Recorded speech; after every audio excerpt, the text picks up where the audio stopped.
So here we are, Amit and Naroop, walking to the Premier Park Studios for a phase 1 event. We've got our assistant with us today as well, so hello. How you doing? Good, right. good. And it should be a good event. We're talking about standing out from the crowd, how you can get yourself noticed. Amit, you got some good hints and tips? Oh, got a few little nuggets. Good. Be sharing. Alrighty, so let's see how it goes. Hi, I'm Eric from Phase 1, here at Standout in London, and we've just enjoyed the presentation from Amit and Naroop. It was pretty hard hitting, I have to be honest. They're very honest about the business side of photography and the fact that you need to work hard, you need to put the hours in to get there, but these guys have done it. They've shown how they've done it and they've proved how they've done it, so it was a great inspirational talk. It was brilliant. It was a brilliant talk. I came to listen to a talk on photography, and I got a fantastic talk on motivation. So really gave me a buzz. Amit and Naroop put on a brilliant presentation today. I found it very insightful, and also it was great to kind of hear their perspective as to how they stand out in the industry and make it as photographers. So it was very inspiring for up and coming photographers in the industry. I would recommend to anyone to listen to these two guys. Inspirational, very creative, uplifting, and you know what? It's boosted my morale. So 10 out of 10 guys. Standing out from the crowd. So why is it really important to stand out from the crowd? As we all know, the photography industry is very competitive, it's very saturated right now, and you need to make sure that you guys are seen and your work is seen, because we all want to succeed, book work, make money, make sure we can do this as our career and keep on growing, right? So that is what we're going to talk to you about today, how you can do that. So we've got some hints, some tips, some ideas, some knowledge that we'd like to share with you all, and hopefully you find it interesting and informative. But before we do that, let me give you a little bit of background of who we are. Like I said, Amit and Naroop, I'm Naroop. That's Amit Singh over here. And we're portrait photographers, so we've been working in the industry for about 12 years together as a photography duo. We started off as kind of music photographers working on the street, doing stuff like that, and it kind of grew to becoming editorial photographers, and then now we're advertising photographers. This is an image from a personal project that we done about 2 years ago. It's called the Singh project, and it's all about the beards and the turbans of British Sikh men, and just kind of examining the variety and the styles and the way they're kind of worn. And it did great things for us. I mean, we're going to New York tomorrow to go and shoot the American version of it, so we'll be out there for a couple of weeks, which is really exciting. But we had 4 or 5 exhibitions in London over the last couple of years for this project. Example of some of the advertising stuff we do. This is an image shot for Huawei, the phone manufacturer. Some editorial stuff. This is our good old pal Ricky Gervais, who loves to shout, as you can see. Some images for a recent campaign we shot on featuring some young children. We also do a lot of sports stuff. These are all shot on phase 1, by the way. And this is from our most recent project, which is called Golden, which is all about people over 70 years of age who are embracing getting older, embracing older age. And we've all heard the quote, "Old is gold," hence the title Golden. And we're shot in our studio with this a yellow background, and that's our most recent project, something we're working on at the moment. We've been featured in a number of different press outlets and like interviews online and on TV and stuff, and we actually were on the BBC World News a couple of years ago talking about our Singh project, and I think this went out to 250 million people, he said, and it was a live interview, which is a little bit nerve-wracking, as you can imagine, but exciting at the same time. But the question is, how did we manage to get there? And that's what me and Amit actually said to each other when we were sat there. How are 2 photographers sat on the BBC World News talking about a personal project? Well, what we did and what we were very careful to do for our whole careers is to make sure that we stood out from the crowd. And that's what we're going to share with you today. How do you stand out from the crowd? Our thoughts and our thinking is, in order to be noticed, you've got to be remarkable. Okay? Now, when we think being remarkable, what does that really mean? Well, I think people tend to think it means you produce good work, amazing work. And yes, it does. But being remarkable, by its definition, means that some people won't like your work. And that sounds a bit weird, and I used to get really offended when people didn't like our work, but if you're producing something that's amazing. Some people are going to like it, some people aren't going to like it. If you look back at all the artists from Da Vinci to Monet and Renoir, and you look at what they were doing at their time, some people didn't like what they were doing, but some people did. And you've got to make sure that you're comfortable with producing work that's going to get criticised. Okay? And now, hands up anyone here who likes criticism. Any of you like criticism? Okay, well that's good. You should like criticism. Why? Because you can only improve through criticism. But you've got to be able to realise that nobody gets unanimous praise. Okay? And if you can have that mindset and realise that you're not going to produce work that everybody's going to like, but it will be remarkable and some people will like it, then you're ready to stand out from the crowd. Okay? Criticism comes to those who stand out. Don't play it safe. Now, photography is one of those industries which has got so many rules, the rules of thirds and all these things. And people always ask me, tell me about the rules of photography. And yes, you need to know the rules. You need to understand what makes a good photograph. But you've got to be willing to break the rules. No one ever moved forward by following rules. You can't do that. Otherwise, we'll all produce work that looks the same. So you've got to be willing to break the rules. And many people fear failure. They think that if I break the rules, I'm going to fail, I'm not going to do well. And this is something that's taught to us at school. It's bad to fail, it's bad to be noticed, to be pointed out. Who liked being the guy in class who got pointed out and was made stand up and go to detention, or was told to go and stand in the back of the classroom? Or who liked to be the person who never got to play football with the other kids? Was left on the side and while everyone else was hanging around and playing football. No one wants to be that person. But what I'm saying, in order to stand out from the crowd, you've got to be willing to be that person. You've got to be willing to be the person that's by himself while everyone else is over there. Because you're fitting in nowadays, fitting in is failure. Because especially when you think of this crowded marketplace and Instagram and now everybody's a photographer, you're just going to melt, this kind of become part of the crowd, and you do not want to be that. You want to be your own standalone person. You want to be the person in the playground who's by himself. Okay? Not standing out is the same as being invisible. But there's good news, okay? Because everybody seems to follow this idea of following the rules. And no matter how many talks we do and how many people we tell, or how many mentor sessions we do with people, no one's brave enough to really push forward and stand out and be different, okay? But it means for people who are willing to do that, it's easy to become remarkable. It's easier to stand out from the crowd. So you've got two choices. First, you can be invisible, anonymous, uncriticized and safe. Or number two is what we try to do, is take a chance at greatness, be unique, and eventually become successful. And Amit's going to talk to you about what makes you remarkable.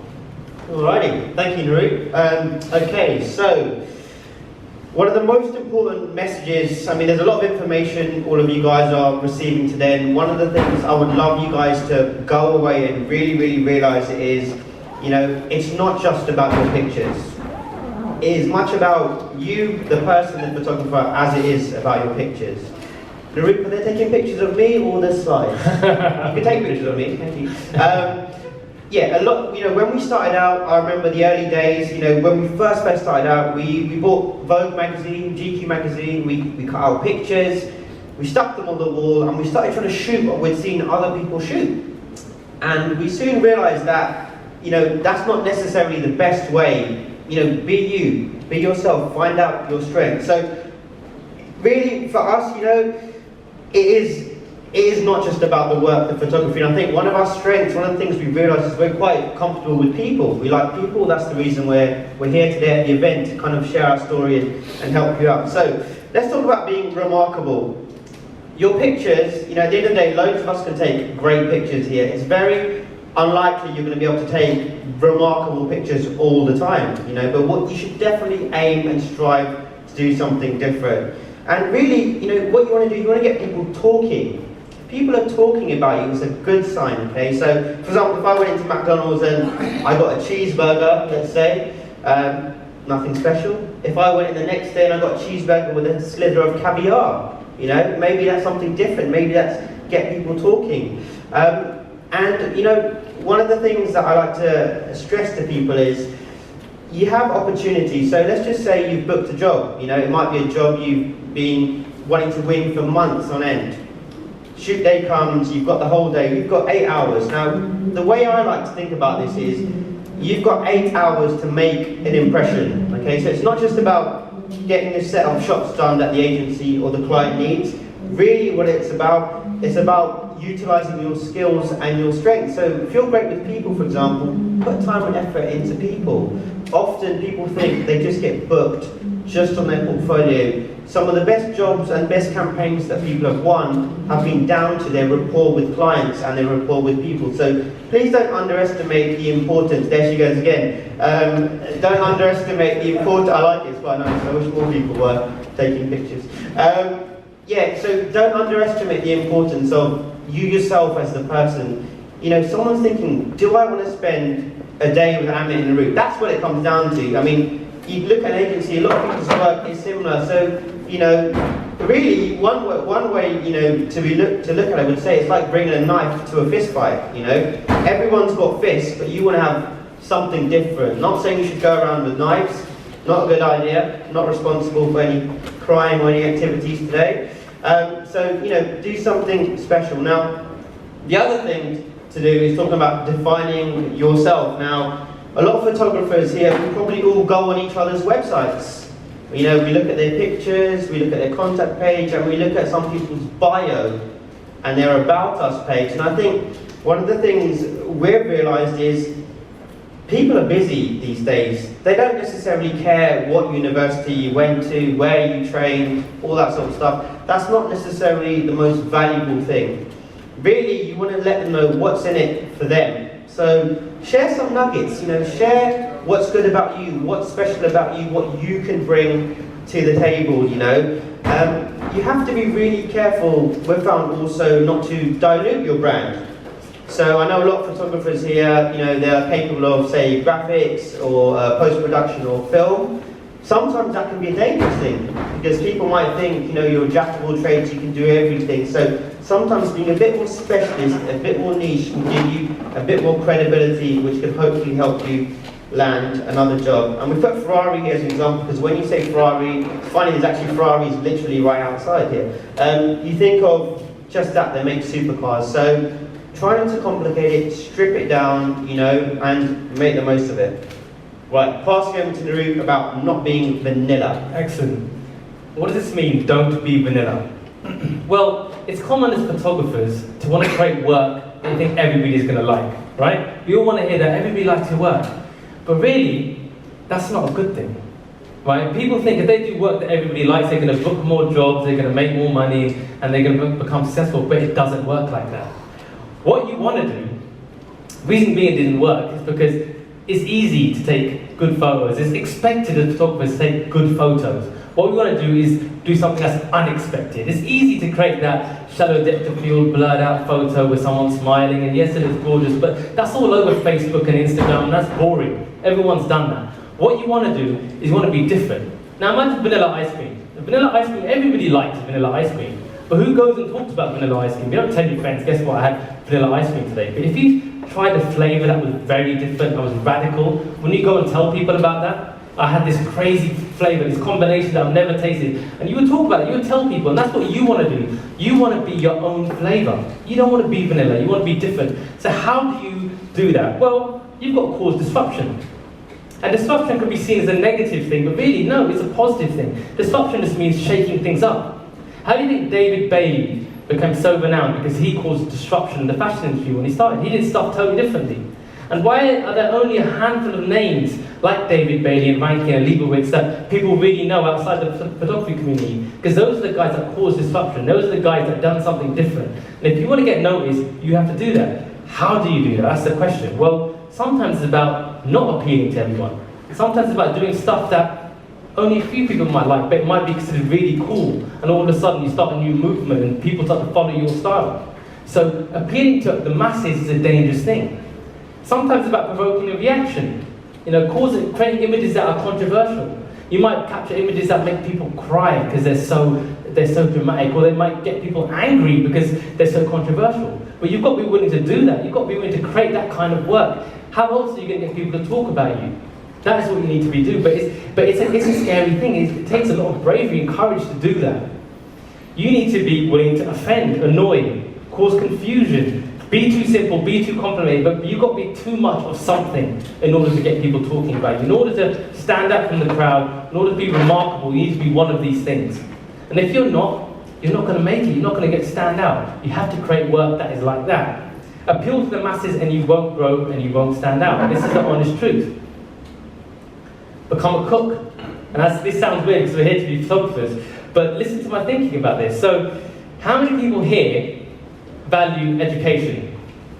Creative education, right? What do I mean by creative education? I mean, not stuff that we read in books, not stuff that we see on YouTube videos about how to use every single button on your Canon or Nikon or whatever camera it might be. I'm talking about learning from different industries, from different sources of inspiration, not just other photographers. We're talking people, graphic designers, film directors, set designers, fashion designers, stylists, taking information from different places and really cooking with those ingredients. So if you imagine a really good chef, he probably gets ingredients from different places, from exotic places, puts them together in a pan, stirs them up, and creates a dish that no one's ever tasted. But what photographers tend to do, they look at a few photographers online, see what they've done, try to copy them, and think that they can create remarkable work. Well, you can't, because someone's already done that. But imagine you took inspiration from loads of different places, and you put it together in your pot and you created your own dish. All of a sudden, you're creating something that no one's ever tasted. You're creating work no one's ever seen. So if you come with that mindset that I want to be a cook, I want to take ingredients and find inspiration from different places and maybe travel through India for a month or through South America and do stuff like that and learn, then you're going to create your own style of work. Not by going online and looking at other photographers. You're not going to create your own style of work like that. Okay? So become a cook, find your own ingredients, learn from different places and make yourself original. Burn your mental fat, okay? Now this sounds interesting. Well, there are three types of people, okay? There's those who do, those who watch, and those who wonder, okay? Now, procrastination is one of the killers of most photographers, okay? When we did our first exhibition, which was with the Sikh guys with beards and a turban, a guy came up to me, he said, Naroop, I was going to do this project just like this. And I said, oh, you were, but why didn't you do it? Right? And everybody says the same thing. I was going to do that. I had that idea. I was thinking about that. But who does it? We do it. We've done it, and we've succeeded. We move forward because you don't procrastinate. Why do people procrastinate? Because they're scared. They're scared of failure. They're scared people are going to point fingers at them and say, you tried to do it, it didn't work. Who cares? Are they paying your mortgage? Are they paying your bills? No. So screw them. Do what you need to do. Okay? Burn that mental fat. Your work ethic will make you remarkable. I'll tell you one of the biggest things about photographers, the reason they don't succeed, right, and I don't mean to offend anybody, is because they're lazy. Because it's hard to go out there. It's hard to tell people that I want to do this is my passion, I really enjoy it. It's hard to ring up a studio and try to blag some kit. It's hard to find a model. It's hard to try to shoot on the street when it's cold and it's raining. It's hard. It's easier to sit at home and drink some tea and watch Netflix all day long. It's easier. Is that going to get you anywhere? Is it really? No. You know what me and Amit did when we first started? We used to go on the street and shoot every day, 7 days a week, for 2 years. We used to get arrested by the police. We were accused of doing illegal stuff. But no, what we were doing, we were building our skills. We're self-taught. No one taught us anything. We didn't have much money. But within 2 years, we bought our own studio.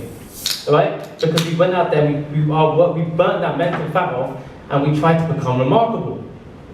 So don't see failures as bad. Too many people are living in a world dying of pleasures. And what does that mean? Well, nowadays it's funny because they look at a photographer on Instagram and they'll put up something and they'll wait for the likes to come in. And every like that comes in gives them a rush of hormones and they feel good, oh, people are liking my work. But those likes mean nothing.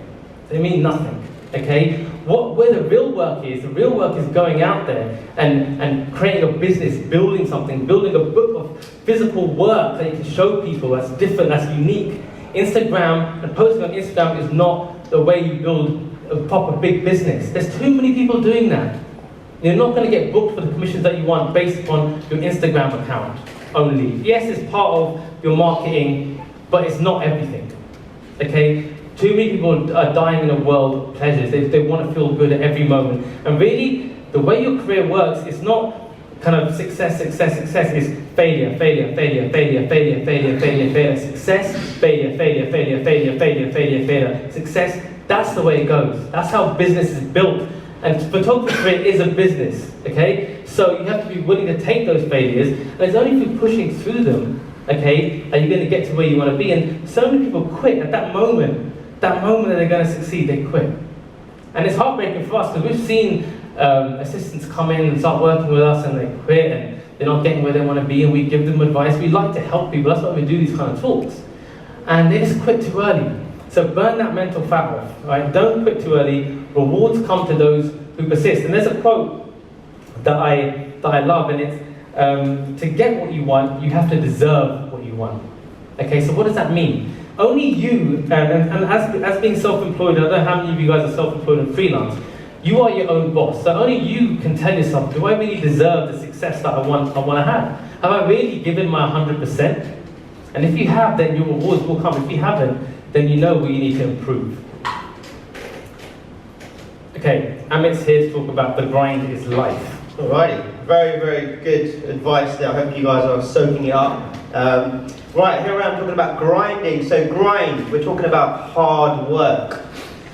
You know what? Being a photographer, it's a lonely journey. I was watching on the side, and I was watching some of you guys, the other guys before, and the amount of people sitting on their own with gaps in between the chairs, all on their phone like this. A lot of independent operators in this room, and you know, we're lucky, there's two of us. So if ever you wonder why our confidence is sky high or our passion is infectious, it's because, you know, there's two of us, it bounces around, and it is a massive advantage for us, if I'm honest with you. But a lot of you guys working independently, sorry we can't have another one of you, there can't be three of us, okay, so it's just you guys on your own there. But, you know, you're going to need to learn, like Naroop said, be able to self-motivate yourself and put the graft in, you know. One of the simplest ways of doing that, I find, is anything you do, think about the value you're adding, okay? Because the value is frankly what it's all about, okay? So every action you do, I want you to now go away and move forward and analyze that action and think to yourself, what are you actually getting out of doing this? So, you know, whether it's sorting out your portfolio or making phone calls or, you know, making meetings, really step back and look at it. Because, you know, there's a lot of us out here and there's a huge amount of competition. So you might think it's just you in some ways, but there's loads of individual people all around the world, and a portion of those guys are more talented than you, they are more motivated than you. What are you going to do about it? Now if you're happy where you are, that's fine, stay there. You know, if you want to move forward, if you want to use the best kit, if you want to work for the best people, if you want to work for the best brands in the world, you're going to need to pull your finger out and do something about it. Because we've learned it just doesn't happen by itself. You know, a lot of people think, oh, I'll get a photography agent, you know, this will happen, da da da da da. You've still got to put in so much work yourself. So grasping that kind of grind and hard work is absolutely crucial. One of the points that we put down here is about outsourcing. So, for example, you know, if you're not great at something, don't waste time on it. Give it to someone else who is. So if your strength is not going through and sorting out your pictures and organising all that, get an assistant on board to do that. Utilise your time to do something more productive. So whether that is spending time with the client. The amount of sets I've been on, sometimes I'll go and watch other photographers operate, and you can see, you know, that the client's here, photographer's got his head in the laptop, busy like that, and it's like, you need to be able to give people attention. So when people are booking you, it is a package, it is a service, you know. So look at other things. I'll even go in a restaurant and I'll look at how they're operating in the restaurant, and I'll walk out, and the most important thing is not the food I ate, it was how I felt. So I want you to remember that every job you do, when you leave it, how do you think your client feels? Do they feel amazing? Do they feel average? Are they going to talk about you after? You tell me. Right. Who cares? Now, this sounds quite bad, but frankly, who does care? A lot of you guys, you know, you're looking to push yourselves out there as photographers, so you're assuming, okay, great, I've got a brilliant website, you know, I can find people's emails online relatively easy these days. I'll just send them an email and they'll call me in and we'll have a lovely meeting and then we'll probably book some work after that. Doesn't always work like that, guys. What you need to do, sometimes this can be a good thing, you can get people to come to you instead. So instead of going around and chasing girls, wouldn't it be nice if girls called me up directly instead? You know, it'd be a wonderful feeling. Doesn't happen. But the point is, change the game up. Okay, so if we look at, for example, Naroop mentioned we had the interview on BBC World News. Now, that immediately put us in a great position. So by being on there, by putting the hours in the graft in, we received inbound opportunities, okay? Now, some of the clients that we received and some of the contact we received, I've been trying to book meetings with those people for a year, couldn't do it. Suddenly, by being on the BBC World News, the credibility rocketed, the exposure did, and it put us in a much better position. So you guys have, you know, no excuses really. You can put the graft in and create something special and invite opportunities to you. Social media. So like Naroop was saying, everyone talks about Instagram and they kind of, I think a lot of people judge their worth now on Instagram. So if I've done something great, it's got a lot of likes. If I haven't, well, it's not that good. Social media is important, but for us, it's really about how you utilize it. So you can tell us two, we like to talk. So what we started doing a couple of months ago, we launched our question and answers. So if any of you guys do have time, type Amit and Naroop in YouTube and type questions and answers. And what you'll see a weekly video that will go up. So we basically receive a lot of emails from assistants, other photographers, people who are looking to get in the industry. And what we were doing, we were getting back to these people for the last few years, you know, giving them a bit of advice, pointing them in the right direction, maybe introducing them to someone. The problem was, we weren't adding enough value. So we were only helping one person at a time.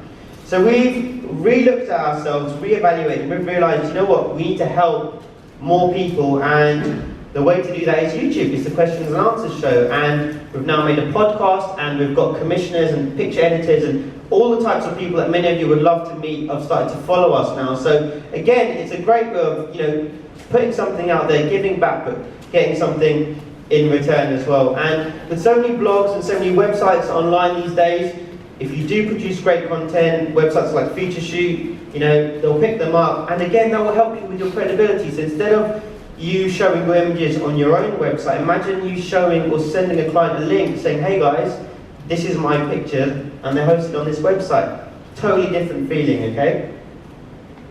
Safer to be risky. Who's a risk taker in the room? Are there any risk takers in the room? Put your hands up if you consider yourself a risk taker. This is good, you should have done this more. I like the hands up.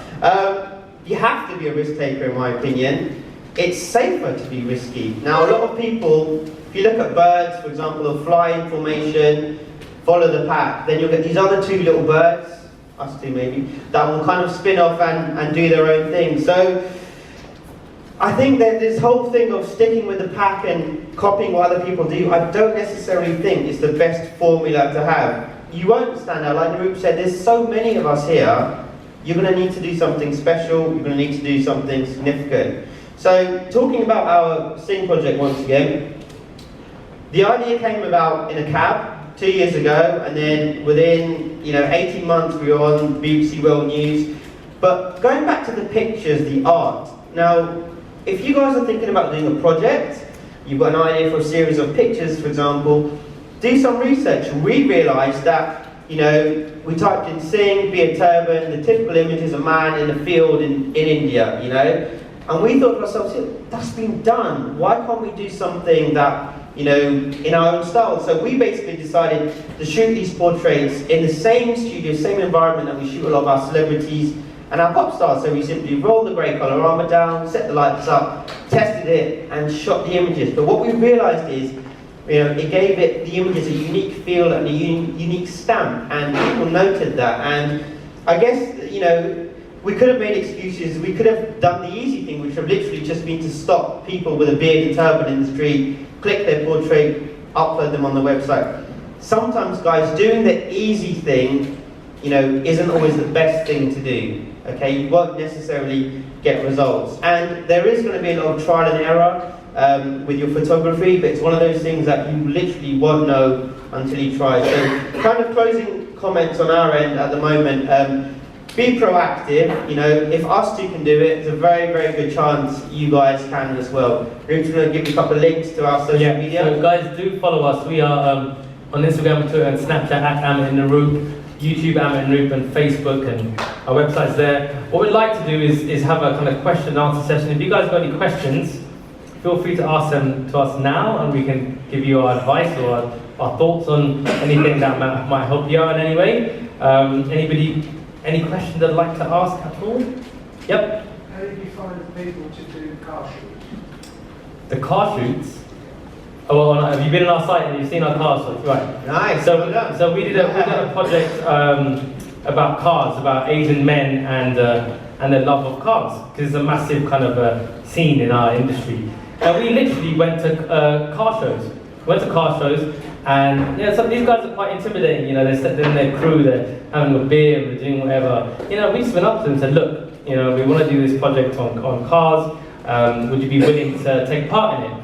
A lot of them said no in the beginning. The same thing happened with our Seek project. They said no. So what you have to do, you have to give people an example of what it would look like, right? So with the Seek project, I literally wrote my grandfather in, took him to the studio, said, look, sit there, took a couple of photos, put the kind of finishing look that he wants to do, and took that on an iPad, and literally went around and showed people. And at the beginning, like, the Sikh men would say to us, who's going to want to look at, you know, a whole bunch of Sikh guys, you know? But in our culture, it's normal. But to people who haven't seen it and don't know about it, it's something amazing. So you have to go with your gut. You've got to believe in what you're trying to do, right? And a lot of the times when you face rejection, it's because people don't understand what you're trying to do, and that's not a bad thing, because that's a good thing. It means you're creating something that hasn't really been seen. And if someone looks at yourself and says, "Oh, I've seen something like that," and that's bad. Then you're like, "Okay, see you later. I'm not going to do that. I want to do something different." Okay, so go out there, just be ballsy. You know, we just approach people, and you know, then we start telling them, look, our other projects have been featured on, you know, GQ and Wall Street Journal, all these places, and it gives them a little bit of credibility. And you know, being a photographer, I'd say, if I could go back and I could learn photography all over again, I'd want to learn as much as I could about how to become a people's person. That's the #1 strength of a good photographer, it's a people's person. Reason being is, when you use a camera, most of the buttons on there you don't even need to know. Okay, I'll be honest, you don't. You need to know your ISO, your shutter speed, your aperture, know how to focus and stuff, but all the other buttons, the self-timer, who cares about that kind of stuff, right?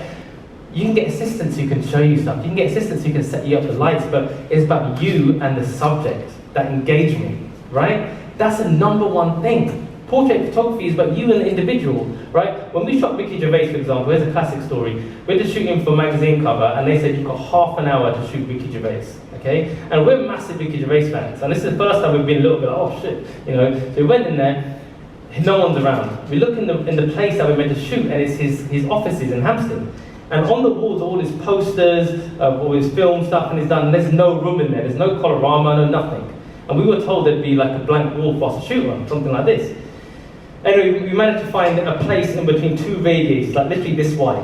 Ricky comes in, is in a bit of a mood, shouting as assistant, and we're like, oh shit, what we got ourselves into, all right? We had the lights set up, Amit straight away jumped on it, bam, couple of quick jokes, he lightened up the mood, he realised that we were fun guys. Within 15 minutes, we had the photo, we said, look, Ricky, we're done. He said, no mate, listen, don't worry about my next appointment, I want to keep on shooting. So we shot with him for 2 hours, because he loved it, and he used those images for 2 years, exclusively, for all his promo. Just because we managed to break the ice. Imagine us hiding behind the laptop and going like this, oh shit, it's Ricky Gervais.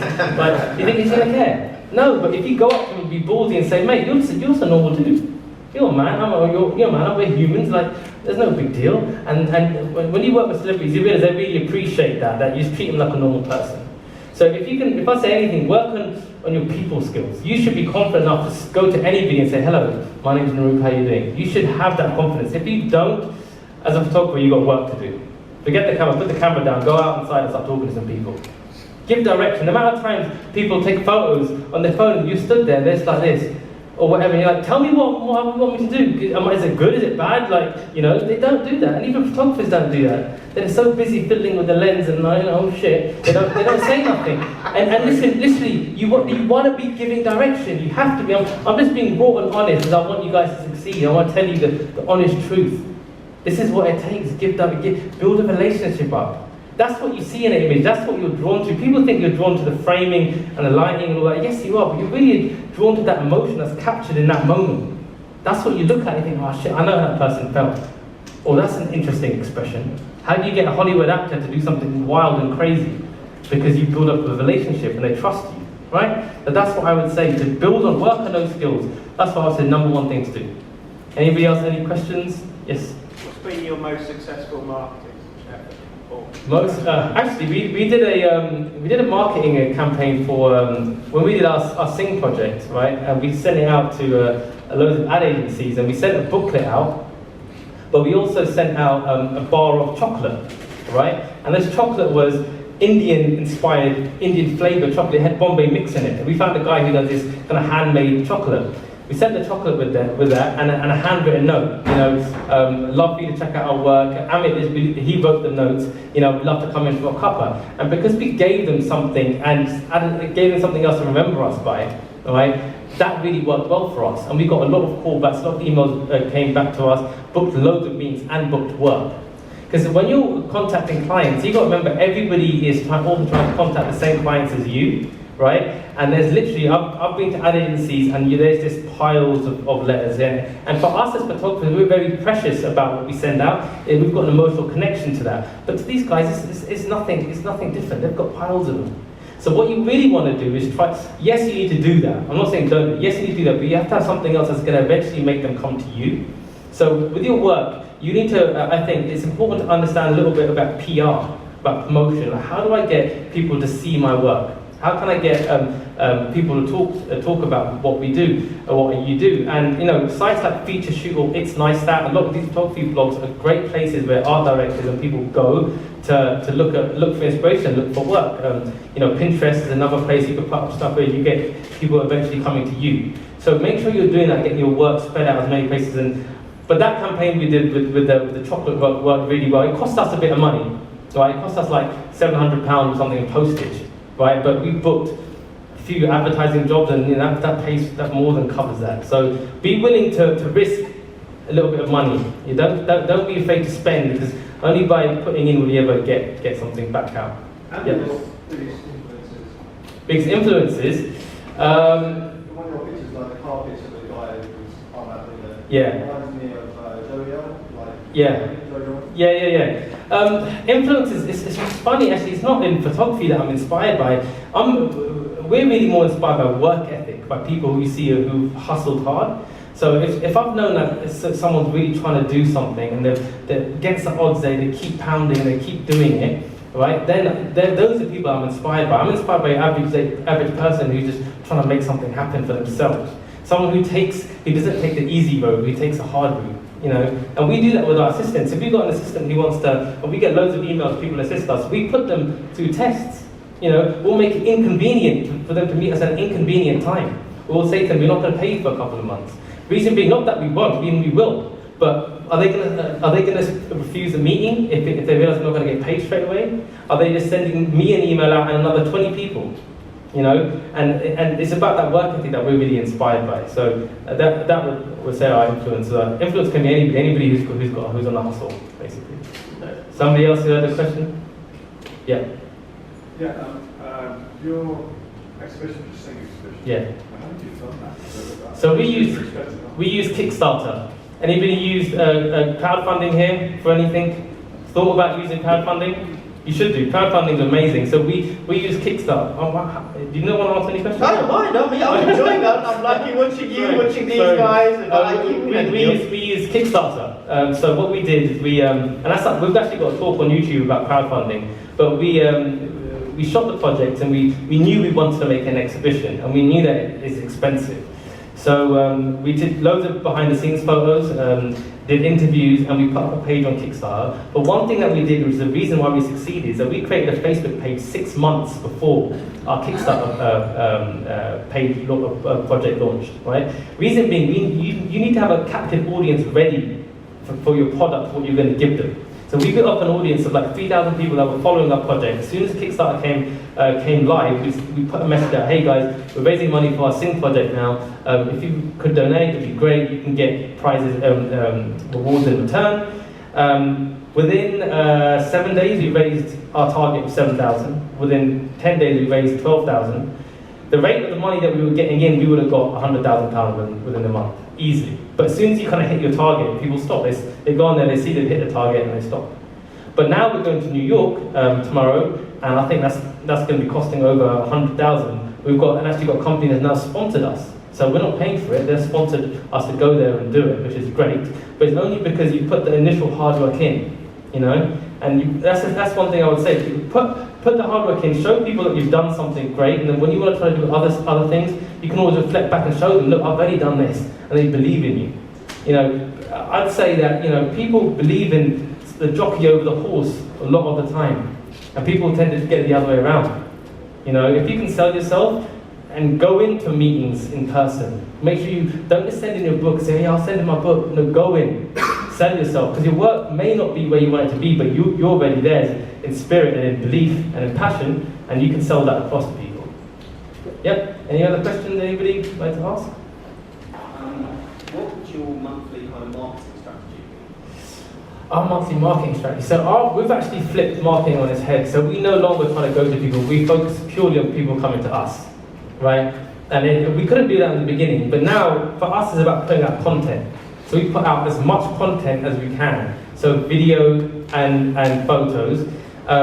Yes, we do still keep people up to date with their emails, but we're kind of known in the industry now anyway, so people know what the work we do. But so we just focus on making sure we've always got fresh content out. So the way the industry's changed now is when we first started, the only social media you had was MySpace. Did anybody have a MySpace account here? You remember MySpace? Right? It was crap, right?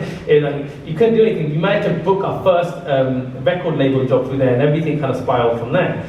But now with Instagram and Facebook and all the other things, you have to continually put up work or you get forgotten. And it's really sad. It is quite sad. That's why, you know, I don't want to say I'm anti-Instagram, but I don't like the way Instagram makes people think, right? That, you know, everything's very disposable. But yet you've got to play the game. We can't change the game, so we have to play it, right? But just making sure you're putting up enough content, making sure that your Facebook is constantly up to date, that you're on stuff like Snapchat, that you're on YouTube, that you need to be doing these things. So that's what we do. And you find as soon as you do that, how quickly stuff can spread is amazing, right?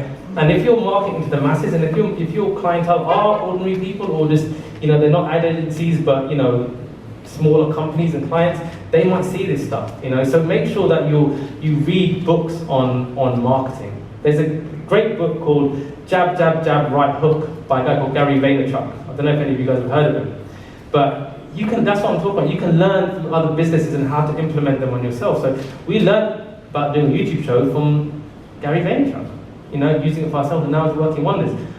You guys, if you're really good at what you do, you think about having a podcast. We've got podcasters working really well for us.